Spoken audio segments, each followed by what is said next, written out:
មួយរយៈចុងក្រោយនេះប្រទេសនៅខាងអាស៊ីអាគ្នេយ៍ប្រទេសកម្ពុជា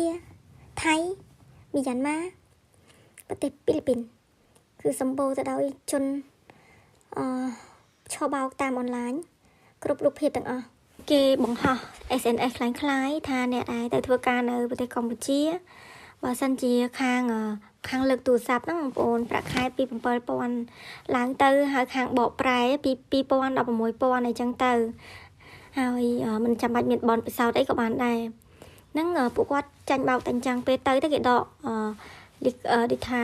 នេះបងស៊ីមហើយនឹងលិខិតឆ្លងដែនអីចឹងទៅហើយងាកទៅវិញងាកទៅមើលខាងប្រទេសថៃនោះវិញជនជាតិចិនដែលគាត់ចុះទៅក្នុងប្រទេសថៃមិនថាជា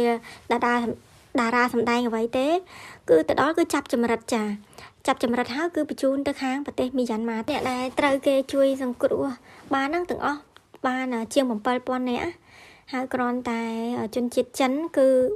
4,800 នាក់ហើយជនជាតិផ្សេងដូចជាវៀតណាមជនជាតិឥណ្ឌាឡាក់គឺ 500 នាក់ជាងតែគេបានជួយហ្នឹងណាបងប្អូនបញ្ជូនទៅស្រុកកំណើតរៀងៗខ្លួនហើយគាត់ថានិយាយទៅដូចនៅប្រទេសកម្ពុជាចឹងធ្វើដាក់ឆក់គាត់វាយដំគាត់និយាយទៅពិបាកចាត់ទុកដូចជាសត្វចឹងបងប្អូនគឺរកស៊ីដូច voice phishing ឬក៏រកស៊ីតាមឆោបោកតាមអនឡាញហ្នឹងហ្មងចាគ្រប់រូបភាពចានៅពេលដែលគាត់ធ្វើមិនបានគឺវាយដូចគ្នាអញ្ចឹងដែរហើយដែលជនខូចហ្នឹងរកស៊ីហ្នឹងគឺនៅកន្លែងព្រំប្រទល់ថៃហើយនឹងប្រទេសមីយ៉ាន់ម៉ាតែម្ដងកន្លែងហ្នឹងគឺសម្បុកអ្នកដែលរកស៊ីជនខូចហ្នឹងគេថាបើសិនជាសម្រប30,000 នាក់ឯណាបងប្អូនចាគឺនៅយ៉ាឌីជាភាសាកូរ៉េណាបងប្អូនពីខែ12ឆ្នាំមុនហ្នឹងគឺប្រទេសកូរ៉េខាងត្បូងបានប្រកាសអាសន្នឲ្យប្រជាជនខ្លួនឯងកុំទៅលេងនៅខាងតំបន់ហ្នឹងនៅប្រទេសមីយ៉ាន់ម៉ាបើជៀសវាងបានអត់ឲ្យទៅលេងទេខ្លាចប៉ះពាល់ការចាប់ចម្រិតអីចឹងទៅឯប្រទេសថៃនោះវិញខាងប៉ូលីសគេហ្នឹងគេដិតដៃដិតជើងណាបងប្អូនគេជួយសង្គ្រោះអ្នកដែលចាប់ចម្រិតហ្នឹងបានរាប់ពាន់អ្នកដែរហើយគេនឹងមានគម្រោងមួយទៀតគេថានៅប្រទេសកម្ពុជាយើងនៅខាងច្រកខាងកុយប៉ែតបងប្អូនគេនឹងជំនុំគ្នាកំពុងតែភាសាបើសិនជានៅតែមានការចាប់ចម្រិតច្រើនទៀតគេនឹងធ្វើលបងបាំងនៅកន្លែងព្រំប្រទល់នៅខាងកុយប៉ែតហ្នឹងបងប្អូនហើយបែរទៅខាងប្រទេសហ្វីលីពីននៅវិញចាជនជាតិចិនហើយនឹងជនជាតិឥណ្ឌាដែលគាត់គេចាប់បាននោះគឺ450 នាក់ដែលរកស៊ីលបអនឡាញអនអីហ្នឹងបងប្អូនឆោបោកតាមអនឡាញលបែងអីហ្នឹងគេចាប់បានអញ្ចឹងណា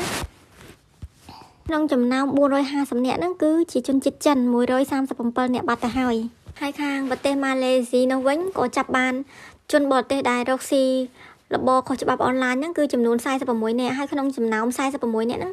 14 នាក់ហ្នឹងគឺជាជនជាតិចិនទៅហើយ15 នាក់ទៀតហ្នឹងមានដូចជាជនជាតិ